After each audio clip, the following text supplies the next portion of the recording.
Pujilah Tuhan yang bijak mengubah tubuhmu. Dalam kasih-Nya seluruh hidupmu tertuntun. Hatimu tahu berulang kali engkau oleh sayap-Nya terlindung.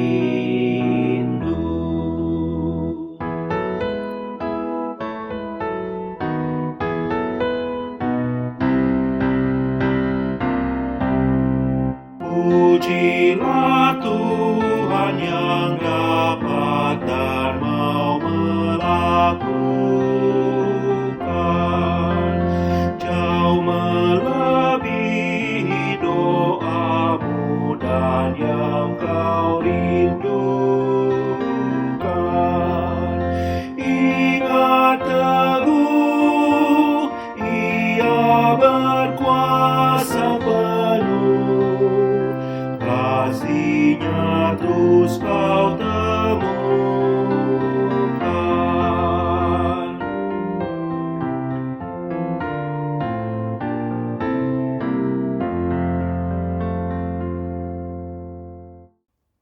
Pertolongan kita adalah di dalam nama Bapa, Putra, dan Roh Kudus. Kasih karunia Allah Bapa dan damai sejahtera Tuhan Yesus Kristus menyertai saudara sekalian. Amin. Jemaat yang terkasih, yang menjadi nas pembimbing kita hari ini diambil dari Lukas 9 ayat 29-30. Ketika ia sedang berdoa, rupa wajahnya berubah dan pakaiannya menjadi putih berkilau-kilauan. Dan tampaklah dua orang berbicara dengan dia, yaitu Musa dan Elia. Demikian nas pembimbing pada hari ini.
Jemaat yang terkasih, marilah kita datang mengakui dosa-dosa kita di hadapan Tuhan. Kita berdoa. Ya Allah, kami datang di hadapan-Mu dengan penuh kerendahan hati. Kami mengakui segala dosa-dosa dan pelanggaran yang kami lakukan. Dalam kehidupan ini begitu seringnya kami tidak melihat kemuliaan Tuhan. Kami disibukkan oleh berbagai tantangan dan masalah, kesumpekan hidup. Akhirnya kami lupa untuk percaya kepada Tuhan. Padahal di tengah-tengah tantangan dan perjuangan kehidupan, Tuhan senantiasa hadir dan layak dimuliakan dalam kehidupan kami. Ampunilah kami Tuhan, biarlah firman Tuhan mengajar kami untuk senantiasa memuliakan Tuhan, bahkan dalam situasi buruk sekalipun. Dalam Kristus kami memohon. Amin. Saudara-saudara, dengarkanlah yang menjadi berita anugerah untuk setiap kita yang sudah mengakui dosa-dosa kita di hadapan Tuhan. Diambil dari Yohanes 1 ayat 14. Firman itu telah menjadi manusia dan diam di antara kita, dan kita telah melihat kemuliaannya, yaitu kemuliaan yang diberikan kepadanya sebagai anak tunggal Bapa, penuh kasih karunia dan kebenaran. Demikian berita anugerah untuk kita semua. Syukur kepada Allah.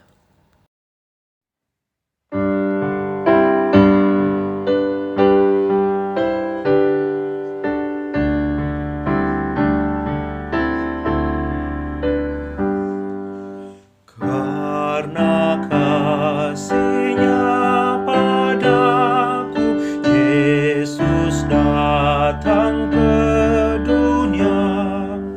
Ia telah memberi hidupnya gantiku yang bercela. Oh, betapa mulia dan ajaib kuasa-Nya, kasih Juru Selamat dunia menebus manusia. Dengan sabar dan hikmat-Nya, Yesus pimpin hidupku. Firman dan kebenaran-Nya, itulah peganganku. Oh, betapa mulia dan ajaib kuasa-Nya, kasih Juru Selamat dunia menebus manusia.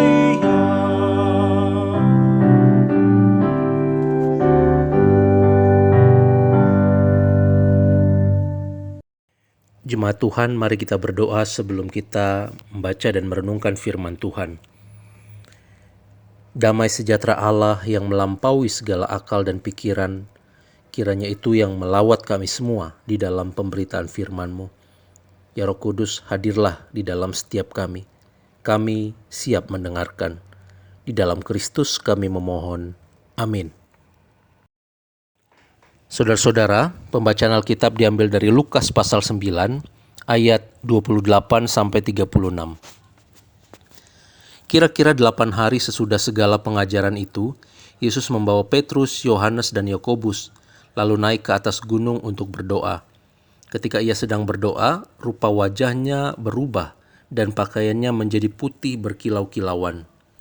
Dan tampaklah 2 orang berbicara dengan dia, yaitu Musa dan Elia. Keduanya menampakkan diri dalam kemuliaan dan berbicara tentang tujuan kepergiannya yang akan digenapinya di Yerusalem. Sementara itu Petrus dan teman-temannya telah tertidur, dan ketika mereka terbangun, mereka melihat Yesus dalam kemuliaannya dan kedua orang yang berdiri di dekatnya itu. Dan ketika kedua orang itu hendak meninggalkan Yesus, Petrus berkata kepadanya, "Guru, betapa bahagianya kami berada di tempat ini. Baiklah, kami mendirikan sekarang 3 kemah, satu untuk engkau, satu untuk Musa, dan satu untuk Elia." Tetapi Petrus tidak tahu apa yang dikatakannya itu. Sementara ia berkata demikian, datanglah awan menaungi mereka, dan ketika mereka masuk ke dalam awan itu, takutlah mereka. Maka terdengarlah suara dari dalam awan itu yang berkata, "Inilah anakku yang kupilih, dengarkanlah dia." Ketika suara itu terdengar, nampaklah Yesus tinggal seorang diri, dan murid-murid itu merahasiakannya. Dan pada masa itu mereka tidak menceritakan kepada siapapun apa yang telah mereka lihat itu. Demikian pembacaan Alkitab. Berbahagia kita yang merenungkan dan melakukannya dalam kehidupan kita sehari-hari. Haleluya. Jemaat Tuhan, Gemindo Immanuel, dan saudara-saudara yang mengikuti ibadah taping yang dilakukan oleh Gereja Gemindo Immanuel. Shalom untuk kita semua. Semoga keadaan kita dalam keadaan baik dan tetap semangat di dalam perjuangan iman kita. Saudara, setiap orang ingin berada dalam posisi nyaman, posisi dihargai, posisi disanjung, dan posisi dimuliakan. Kalau bisa nyaman, kenapa harus susah? Kalau bisa enak, kenapa harus menderita? Ini dialami oleh manusia pada umumnya. Semua orang berlomba-lomba untuk memperoleh kenyamanan dan kemasyuran. Tetapi kita semua tahu, saudara, bahwa untuk benar-benar nyaman dan berada dalam kondisi nyaman dan bahagia sejati, biasanya seseorang harus melakukan sesuatu yang tidak enak, berjuang dulu, bersusah payah dulu. Dan tidak banyak orang yang mau dan rela menempuh jalan susah tersebut. Sebuah peribahasa mengatakan, berakit-rakit ke hulu, berenang-renang kemudian, bersakit-sakit dahulu, bersenang-senang kemudian. Tidak ada mahkota tanpa salib. Tidak ada hasil tanpa usaha. Saudara, dulu sekitar tahun 2013 pernah ada satu acara di TV yang mengusung judul Bos Sejati.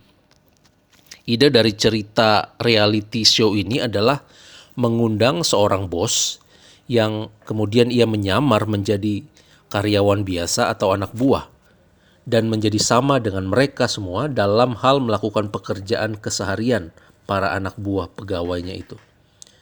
Saudara, sekilas kita melihat bahwa acara Bos Sejati ini sangatlah Kristiani. Bukankah kekristenan berbicara tentang seorang bos yang sedang datang ke dunia ini? Bukan untuk menjadi bos, melainkan untuk menjadi seorang hamba yang mengerjakan pekerjaan yang diperintahkan bos. Padahal dia adalah bosnya sendiri, bos sejati. Dalam pembacaan Alkitab kita hari ini, ada kisah tentang Yesus yang berdoa dan kemudian dijumpai oleh Musa dan Elia di atas gunung. Dikatakan di sana bahwa keduanya, yakni Musa dan Elia, menampakkan diri dalam kemuliaan dan berbicara tentang tujuan kepergiannya yang akan digenapinya di Yerusalem, ayat 31. Apakah tujuan dan alasan Yesus pergi ke Yerusalem? Saudara, bagian Alkitab tepat sebelum perikop kita sudah mengatakan hal itu dengan jelas.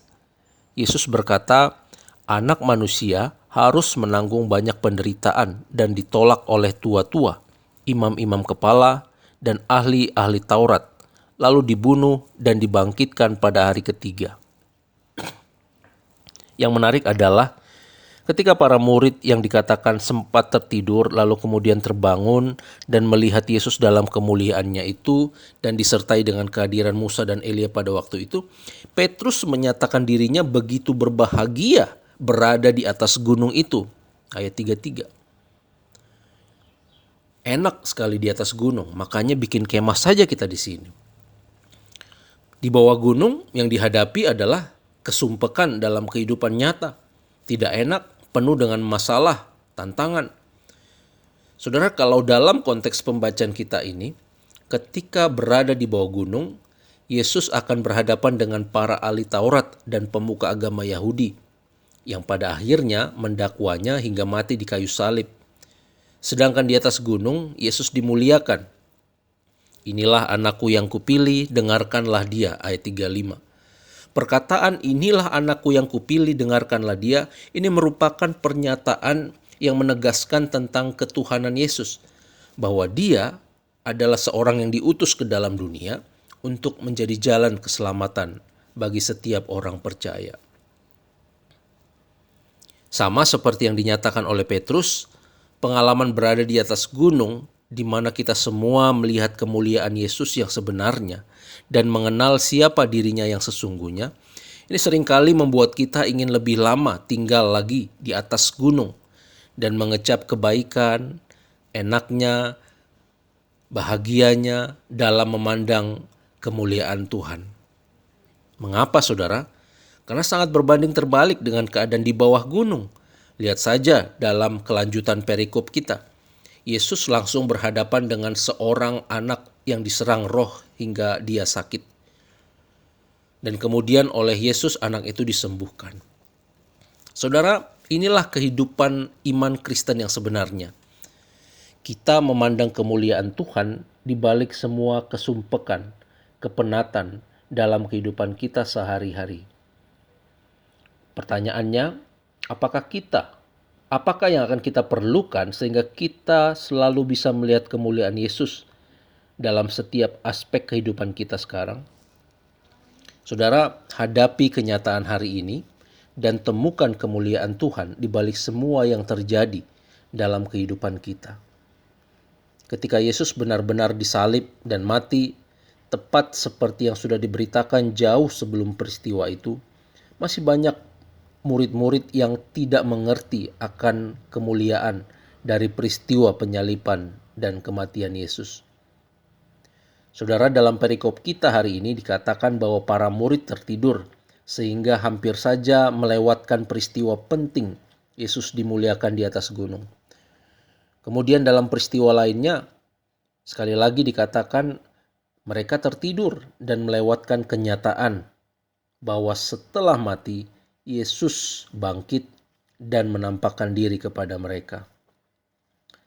Saudara yang terkasih dalam Tuhan Yesus Kristus, apakah kesumpekan dan tantangan yang kita hadapi dalam kehidupan ini telah membuat kita tertidur pula?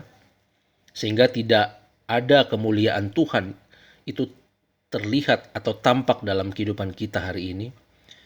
Semoga kita tidak melewatkan momen-momen penting untuk melihat bagian terbaik yang sedang Tuhan ingin nyatakan kepada kita. Lewat firman hari ini kita dipanggil, saudara, untuk tidak tertidur. Bangunkan iman kita untuk senantiasa melihat cahaya kemuliaan Tuhan, bahkan dalam peristiwa dan bagian kehidupan yang kita anggap buruk sekalipun. Saya ingin menutup renungan atau khotbah pada hari ini dengan mengutip sebuah pernyataan dari seorang yang bernama Matthew Henry, bahwa Allah memunculkan kesulitan-kesulitan dalam jalan umatnya sehingga dia memperoleh kemuliaan ketika menaklukkan kesulitan-kesulitan itu dan menolong umatnya untuk dapat mengatasinya. Kiranya Tuhan menolong dan memampukan kita semua. Amin.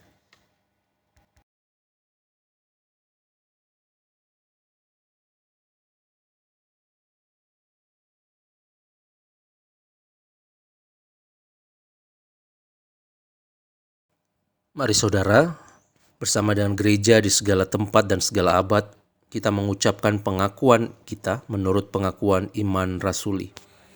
Aku percaya kepada Allah, Bapa yang Maha Kuasa, Khalik langit dan bumi, dan kepada Yesus Kristus, anaknya yang tunggal Tuhan kita, yang dikandung daripada Roh Kudus, lahir dari anak darah Maria, yang menderita di bawah pemerintahan Pontius Pilatus, disalibkan, mati dan dikuburkan, turun ke dalam kerajaan maut.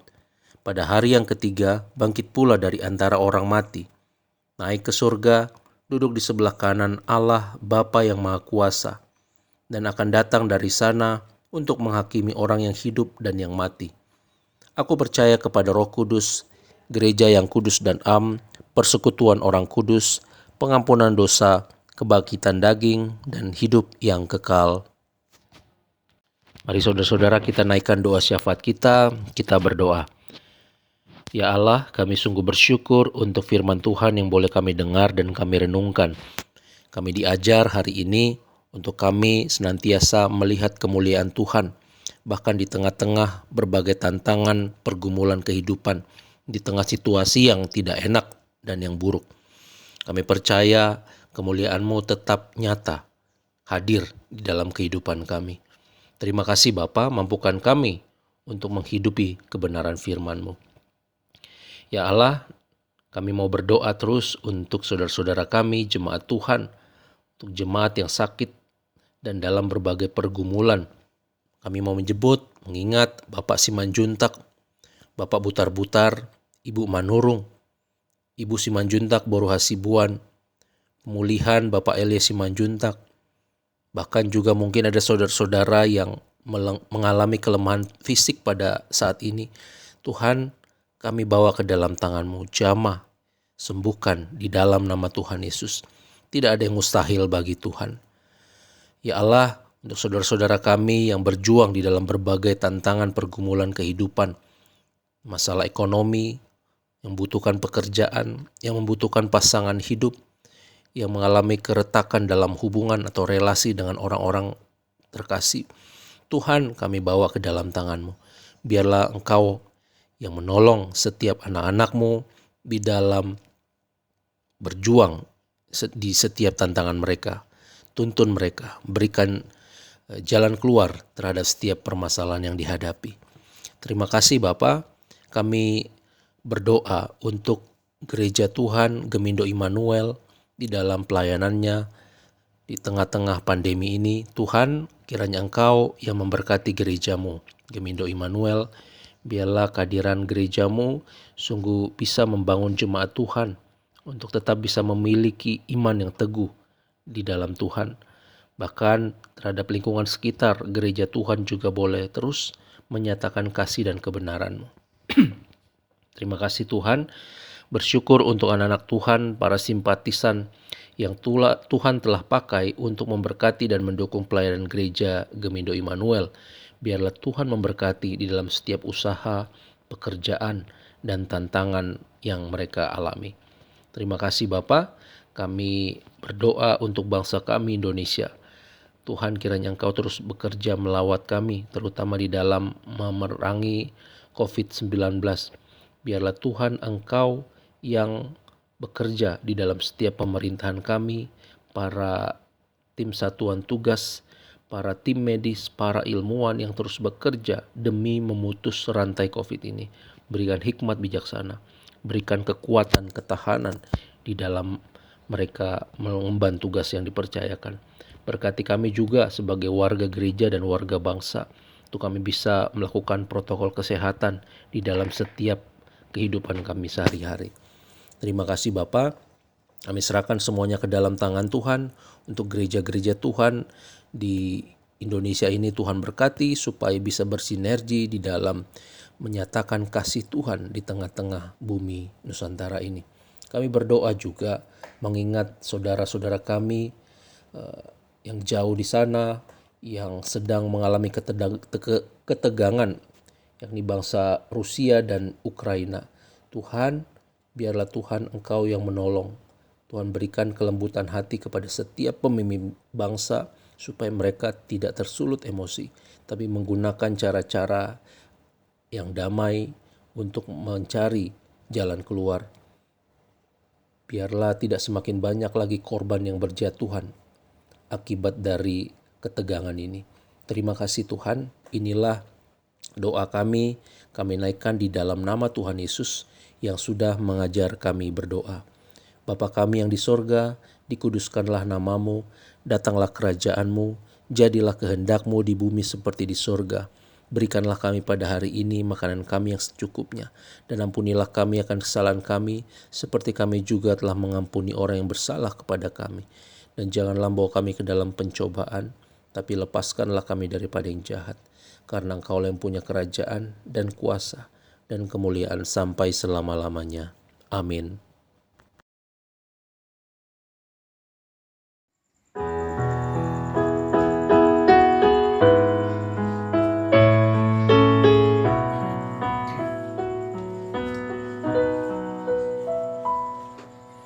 Bagi Yesus ku serahkan hidupku seluruhnya.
Jemaat Tuhan milik Tuhan, arahkanlah hati dan pikiranmu kepada Tuhan, jadilah saksi Kristus, dan terimalah berkat Tuhan. Tuhan memberkati dan melindungi engkau. Tuhan menyinari engkau dengan wajah-Nya dan memberikan engkau kasih karunia. Tuhan menghadapkan wajah-Nya kepadamu dan memberikan engkau damai sejahtera.